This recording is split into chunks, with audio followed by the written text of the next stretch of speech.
Assalamualaikum warahmatullahi wabarakatuh. Jadi hari ini kita nak masuk subtopik yang kedua dalam bab 5. Okey, jadi dalam bab 5 ni kalau kamu tengok tajuk dia, ada dua tajuk yang besar. Okey, jadi yang pertama vertigasi. Vertigasi kita dah cover habis dah. Okey, jadi kita nak masuk kepada reka bentuk fashion. Okey, ni tajuk yang terakhir lah. Okey, jadi kita nak tengok apa itu definisi reka bentuk fashion. Jadi, definisi dia ialah merupakan satu proses atau bidang seni yang mengaplikasikan idea pada satu reka bentuk atau reka pakaian ataupun aksesori. Okey, jadi fashion ni dia dipengaruhi oleh budaya dan sosial. Okey, dan selain daripada tu, fashion juga dia berbeza mengikut umur, geografi, pekerjaan dan juga tempat. Jadi fashion ni ialah gaya pemakaian seseorang. Okey, jadi dekat sini cikgu ada bagi dua contoh. Okey, jadi yang pertama contoh fashion mengikut budaya. Okey, jadi dekat gambar tu ada kaum Melayu. Jadi pakaian tradisional bagi kaum Melayu ni contohnya, okey, bagi orang lelaki, pakaian yang selalu dipakai contohnya waktu musim perayaan selalunya baju Melayu. Okey, manakala kalau orang perempuan selalunya baju kurung lah. Okey. Dan lagi satu ialah kaum Cina. Kaum Cina contoh dia dia terkenal dengan pakaian tradisi iaitu cheongsam. Okey, itu kalau mengikut budaya.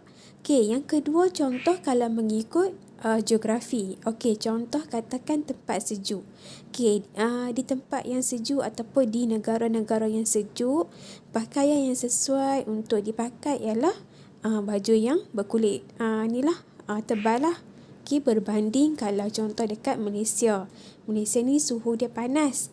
Okey, jadi dia tak sesuai kalau kita pakai sweater. Maksudnya sesuai pakai pakaian yang nipis.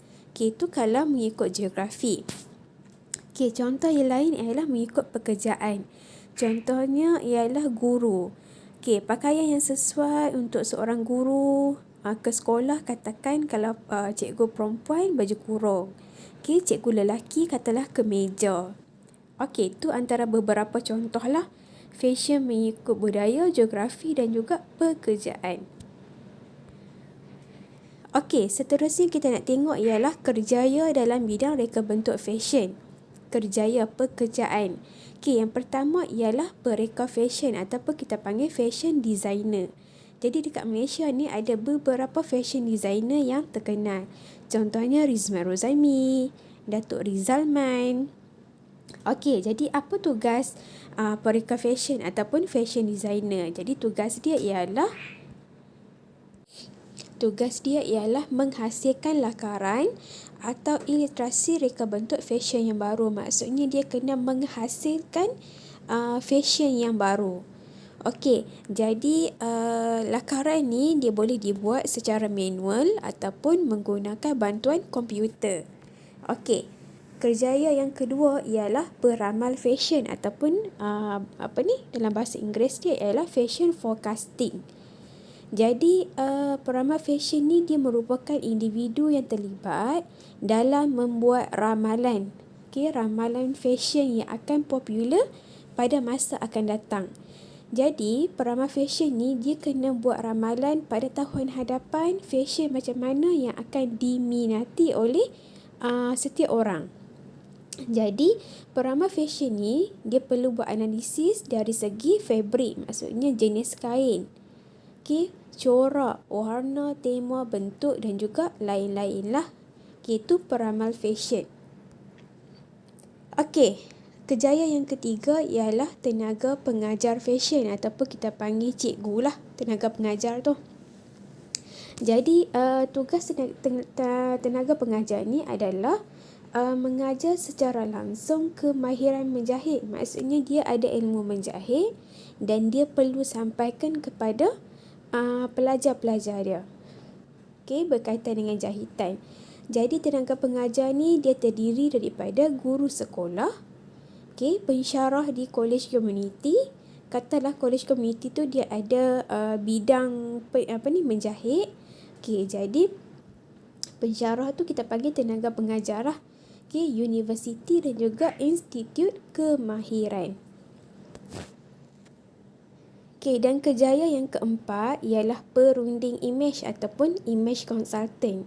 Jadi perunding imej ni, okay, dia merupakan individu yang terlibat dalam memberi khidmat nasihat dan perundangan kepada pelanggan. Okay, jadi perunding imej ni biasanya dia bertugas di stesen televisyen, iaitu sebagai perunding kepada artis, wartawan dan juga pelakon. Jadi perunding imej ni dia akan menentukan pakaian yang sesuai, katalah bagi seorang wartawan, okay, ataupun seorang pelakon. Jadi dia yang akan memberi khidmat nasihat. Seterusnya ialah jenis reka bentuk fashion. Jadi jenis reka bentuk fashion ni dia ada dua. Satu ialah pakaian dan lagi satu ialah aksesori. Jadi pakaian ni dia ditaktifkan sebagai penutup kepada anggota badan. Maksudnya dari kepala hingga ke kaki. Contoh pakaian ni t-shirt, baju, kemeja, baju tudung. Okay, pakaian. Manakala aksesori ni dia merujuk kepada benda tambahan yang dipakai oleh individu sebagai perhiasan. Jadi aksesori ni maksudnya dia pakai boleh, dia tak pakai pun boleh. Okay, berbeza dengan pakaian tadilah. Okay, contoh aksesori tali pinggang, beg tangan, kacamata hitam, jam, cincin dan sebagainya lah. Okey, seterusnya kita nak tengok teknik cantuman dan alatan yang digunakan dalam reka bentuk fashion. Jadi teknik cantuman ni dibahagikan kepada 4, okay, iaitu dia ada kaedah jahitan, kaedah sulaman, kaedah tampalan dan juga kaedah lain. Okay, manakala alatan pula dia ada 6, okay, 6 jenis ataupun 6 kategori, iaitu alatan mengukur, alatan menanda, alatan memotong, alatan mendraft, alatan menjahit dan juga alatan lain. Okey, jadi kaedah yang pertama iaitu kaedah jahitan. Jadi jahitan ni dia boleh dibuat sama ada menggunakan tangan ataupun mesin. Jadi kaedah jahitan ni dia lebih praktikal sebab dia lebih kemas dan juga lebih kokoh.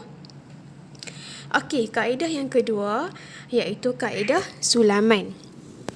Jadi kaedah sulaman ni dia digunakan untuk tujuan hiasan bagi mencantikkan lagi keindahan dan juga estetika pada pakaian. Okey, contoh sulaman boleh dibuat seperti sulaman manik, sulaman ribbon, labuci, benang dan juga applique. Okey, contoh sulaman ni dekat kopiah yang kamu pakai dekat sekolah tu, okey, ada sulaman logo sekolah tu. Okey, yang tu contoh sulaman dekat kain telekung. Okey, yang tu ialah contoh sulaman. Okey, seterusnya ialah kaedah tampalan. Okey, kaedah tampalan ni digunakan untuk menampal susunan bahan seperti manik, ribbon, dokoh ataupun mutiara pada reka bentuk fashion. Okey, jadi kaedah tampalan ni biasanya dia menggunakan gam fabrik, gam panas ataupun cecair lilin. Tampalan ni contohnya manik yang ada dekat tudung. Okey, yang tu ialah kaedah tampalan. Okey, dan yang terakhir ialah kaedah lain. Kaedah lain ni contohnya pengokot ataupun pengokot tu ialah stapler lah. Okey, atau pita selofan digunakan bagi membuat cantuman untuk bahan seperti kertas, plastik dan juga fabrik. Okey, kaedah ini bersifat sementara. Maksudnya dia akan dia tidak tahan lama lah. Okey, untuk dan sesuai untuk membuat mock-up sahajalah. Okey, seterusnya kita nak masuk kepada alatan. Okey, jadi alatan yang pertama ialah alatan mengukur. Alatan mengukur ni terdiri daripada pembaris dan juga pita pengukur. Jadi pembaris ni dia digunakan untuk membuat garisan, garisan lurus, mengukur dan juga menanda. Okey, manakala pita pengukur ni dia digunakan untuk mengukur di kawasan yang ataupun bahagian yang melengkung. Maksudnya tak boleh guna pembaris, dia kena guna pita pengukur. Okey, alatan yang kedua iaitu alatan mendraft. Okey, alatan mendraft terdiri daripada pembaris melengkung dan juga pembaris sesiku L. Okey, jadi pembaris melengkung ni dia untuk membuat dan juga membentuk garisan melengkung pada pola pakaian. Okey, manakala pembaris sesiku L pula dia digunakan untuk membuat garisan lurus yang mempunyai sudut tepat. Okey, alatan yang ketiga iaitu alatan memotong. Okey, jadi dia terdiri daripada gunting kertas. Okey, iaitu untuk menggunting kertas sahaja, dia tak boleh campur dengan fabrik. Okey, gunting fabrik untuk menggunting fabrik sahaja, kacik ataupun sniper. Okey, fungsi dia adalah untuk menggunting benang dan lubang butang ataupun digunakan untuk menggunting bahagian yang kecil ataupun sempit. Contohnya di antara lubang butang. Okey, dan alatan memotong yang keempat ialah penetas. Okey, penetas ni dia digunakan untuk membuka jahitan yang tersilap dan juga menebuk lubang butang. Okey, alatan yang keempat iaitu alatan menanda. Okey, alatan menanda ni dia ada pensel tukang jahit, roda surih dan kertas karbon, kapur penanda dan juga jarum peniti. Okey, jadi pensel ni selalunya digunakan untuk menanda ataupun membuat garisan pada fabrik ataupun kertas.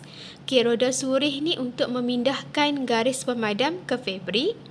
Okey, kapur penanda dekat pasaran ada macam-macam jenis warna. Okey, dia digunakan untuk menanda garisan pada pola ataupun pada kain lah.